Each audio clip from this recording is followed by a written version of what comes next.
Les banques rechignent-elles à baisser leurs tarifs? Depuis 2013, elles doivent réduire l'écart entre les prix pratiqués en Nouvelle-Calédonie et en France. Leurs tarifs font d'ailleurs l'objet de négociations et d'accords chaque année entre le haut-commissaire et les professionnels du secteur. 8 ans plus tard, certains tarifs ont baissé, mais le chemin est encore long. Ça avance, en particulier donc, sur les frais de gestion des comptes. Avant, vous prenez des sommes de 4 000, 5 000 francs par an. Maintenant, donc, tout est bien descendu. Donc, il y a eu des progrès de fait, pas suffisamment pour nous et pas suffisamment pour les gens qui n'ont pas une culture bancaire. Le dossier est complexe, mais prenons l'exemple des frais pour une autorisation de prélèvement. Ils baissent depuis 2018, mais restent en moyenne 20 fois plus importants qu'en France.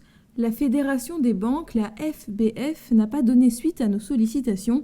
Le haut-commissaire n'a pas souhaité répondre à nos questions. D'ici là, pour limiter vos frais bancaires, on vous conseille de gérer vos comptes comme des banquiers.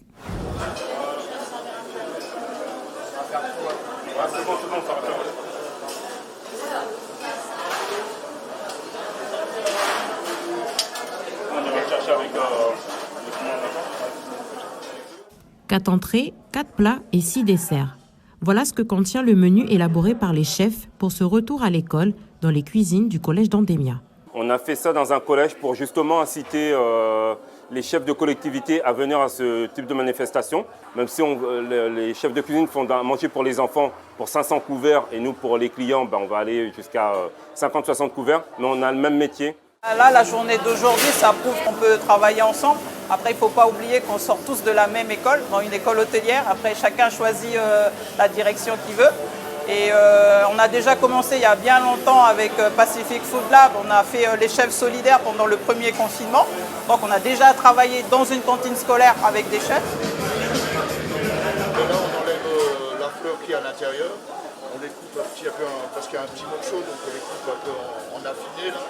Et puis on enlève un peu les trucs de côté. On est en train de faire une farce. Et après on va les farcir et on va les cuire. Ce qu'il faut comprendre, c'est que toute l'année, en fait, on travaille pour les autres. Et ce jour-là, on travaille pour nous, en fait. Et c'est vraiment, on est tous des épicuriens, sinon on ne ferait pas ce métier. C'est un métier qui est difficile, un métier qui est compliqué. En Calédonie, c'est petit, tout le monde se connaît. On partage les mêmes stagiaires, on a les employés, on a les mêmes problèmes, les mêmes difficultés d'approvisionnement parce qu'on est loin de tout. Donc on a exactement les mêmes problèmes chacun. Et c'est un moment où on partage ensemble, où on est fédérés, où vraiment on passe un moment de bonheur épicurien. Au-delà de la cohésion entre les acteurs du monde de la restauration, la table des chefs est également l'occasion de mettre en avant les produits du terroir, tout en échangeant des astuces entre chefs cuisiniers.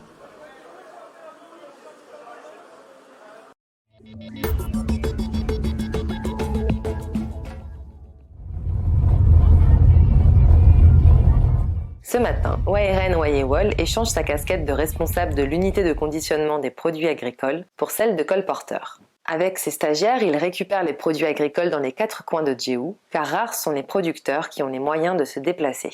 Pour la province des îles et la Sodile, l'idée est aussi de professionnaliser la filière. Ils sont venus prendre les cocos pour vendre, pour qu'on a planté. C'est l'autre richesse qu'on a, beaucoup de travail pour la terre. Et en fait, c'est les petits jeunes de la tribu. Ils étaient dans les fléaux, et puis tous les trucs...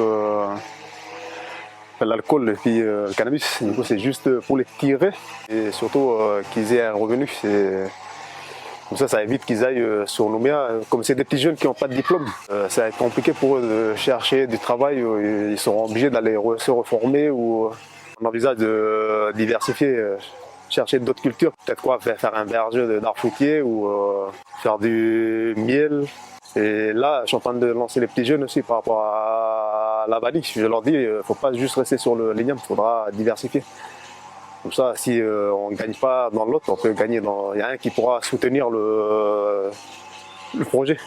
Avec seulement un salarié à temps plein et un autre à mi-temps, le projet représente un sacré défi pour l'unité de conditionnement. Aidé par 7 stagiaires, Waeren doit gérer le colportage, le conditionnement, la préparation et la mise sous vide des produits vivriers. Ici, chez nous, on ne sait pas quels produits les gens y cultivent. Là, on n'a pas de calendrier, on n'a pas de calendrier de récolte qui nous permet justement à anticiper la commercialisation.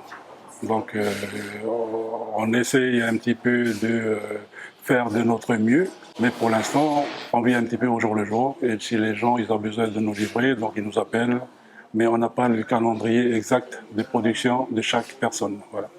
Pour l'instant, la congélation ne concerne que des produits vivriers, ignames, patates douces, manioc. Mais la transformation devrait bientôt s'étendre aux produits maraîchers et aux fruits, avec notamment le séchage et la confection de jus de fruits. Ça pourra justement répondre à cette problématique des producteurs et pour qu'ils puissent aussi avoir un revenu derrière stable tout le long de l'année. Et après, pour tout ce qui est transformation, donc le sous-vide, ça pourra justement pallier aux saisons lorsqu'on n'a pas de production. On cible une clientèle particulière, donc le tout venant, tout ce qui viendront se servir ici. Et la collectivité telle que le collège Laura Boula et les hôtels de la Sodile. Pour commencer, une fois qu'il y aura une bonne mise en place en amont de la production, on pourra justement viser une clientèle et un autre marché supplémentaire. Le premier des défis sera de convaincre les producteurs locaux de s'impliquer et de trouver des relais dans chaque tribu.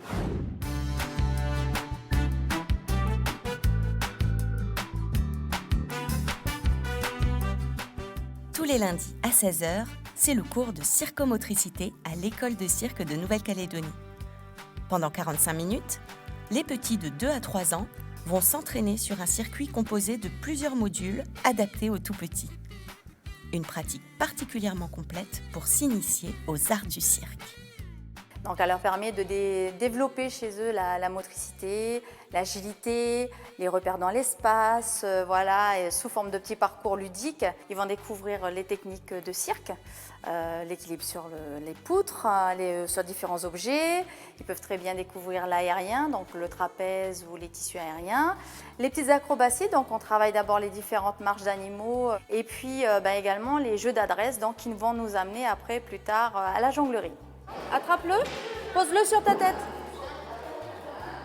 Voilà, et maintenant tu te relèves tout doucement sans qu'il tombe. Très bien. Et on fait l'avion. Oui. Et attention, on va refaire le petit canard. Hop, hop, hop, c'est bien. Et tu le prends, tu peux le reposer par terre. Très bien. Pour le cours des tout-petits, la présence d'un accompagnant est requise. Ils sont là pour accompagner et sécuriser les enfants pendant les exercices, en plus de partager un moment de complicité. Elle a bien évolué, elle a pris confiance en elle, elle est plus stable sur les petits éléments qu'on lui fait faire, elle se défoule bien et elle apprécie. Un moment apprécié des enfants qui leur permet également de progresser en termes de psychomotricité. C'est une activité qui est très complète et qui met en jeu de nombreux domaines psychomoteurs de l'enfant, notamment tout ce qui est en lien avec la motricité globale, les équilibres, les capacités de coordination, de dissociation.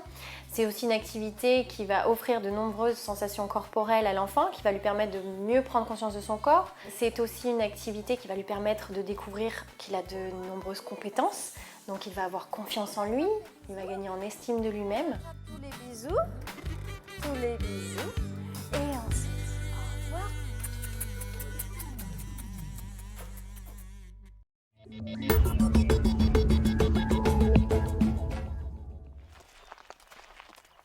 Bonjour, y a quelqu'un? Parmi les 5400 logements tirés au sort sur toute la Nouvelle-Calédonie, il y a 300 enquêtes à réaliser sur la zone de Puebo, Poum et Koumak. Plus d'une cinquantaine d'entre elles ont été faites par Marie, enquêtrice de la SSNC, comme aujourd'hui chez une jeune femme de Koumak. Habituellement, combien de jours par semaine vous consommez des fruits? 3 jours. Et à quelle fréquence vous mangez des tubercules ou légumes secs? Donc on dit tubercules, c'est haricots, pommes de terre, manioc, patates. Tous les jours. Tous les jours. Le plus difficile d'arriver chez les gens, c'est vraiment de leur expliquer en fait que le questionnaire il est totalement anonyme. Donc on arrive chez eux, on essaye d'établir une relation de confiance pour que justement ils puissent répondre au questionnaire jusqu'à la fin. 1 heure d'enquête pour répondre à 180 questions. Réaliser un indice de masse corporelle, prendre la tension et pour certains, une prise de sang est effectuée pour un bilan sanguin. Un check-up complet qui permettra d'améliorer les connaissances sur la santé de nos Calédoniens. 1m62. C'est bon. Merci. Alors les questions suivantes, elles concernent la consommation de tabac, d'alcool et de cannabis lors de la grossesse. Avez-vous déjà été enceinte? Oui. Du coup, sur notre zone, ça se passe plutôt bien. On a quand même quelques refus et quelques personnes qui sont non éligibles puisque en fait, on questionne uniquement les gens de 18 à 64 ans. Comment trouvez-vous votre état de santé général? Très bon, bon, moyen, mauvais ou très mauvais? Moyen. Le questionnaire est terminé. L'enquête Baromètre Santé Adulte 2021 va se dérouler jusqu'au 26 novembre. Il faudra attendre courant 2022 pour avoir connaissance des résultats et d'une synthèse accessible. L'accès Wi-Fi peut n'avoir été mis à disposition par un pirate. Et donc, comme il contrôle le point d'accès Wi-Fi, il contrôle toutes les transactions qui vont passer par le point d'accès Wi-Fi, y compris les vôtres. Et donc, si jamais vous profitez de ce point d'accès Wi-Fi pour consulter votre compte en banque et des choses comme ça, le pirate il aura accès à tout ça. Fraude par carte bancaire, l'hameçonnage ou encore les virus, Laurent, formateur en cybersécurité, sensibilise les 7 employés de la Mutuelle du Commerce à l'importance de protéger les données personnelles. Ce n'est pas du tout une formation qui a pour objectif de faire des étudiants des experts en cybersécurité, ni d'en faire des professionnels de la cybersécurité. C'est vraiment pour qu'ils aient les codes, les clés, les bonnes pratiques en matière de sécurité informatique, en matière d'utilisation des outils numériques, et qu'ils soient capables de se construire leur hygiène de vie numérique en fait. Louisa et ses collègues sont les premiers au monde à bénéficier de cette formation traduite en français depuis 2 semaines. On m'a vraiment appris à faire attention à mon comportement et surtout d'avoir une bonne hygiène de vie numérique aussi, c'est très important, c'est ce que je retiens le plus. Et surtout de toujours configurer nos données, de les protéger, de toujours les mettre à jour aussi.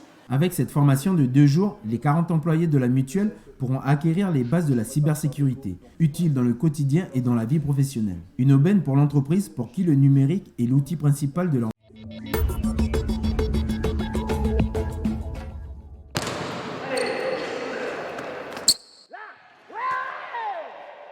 Kadjali Biola est né à Nouméa le 28 août 2005. C'est à 11 ans que le jeune métis kanak congolais découvre le basket à l'UNSS. Après 4 ans de travail, il devient le premier Calédonien à intégrer l'académie de Tony Parker.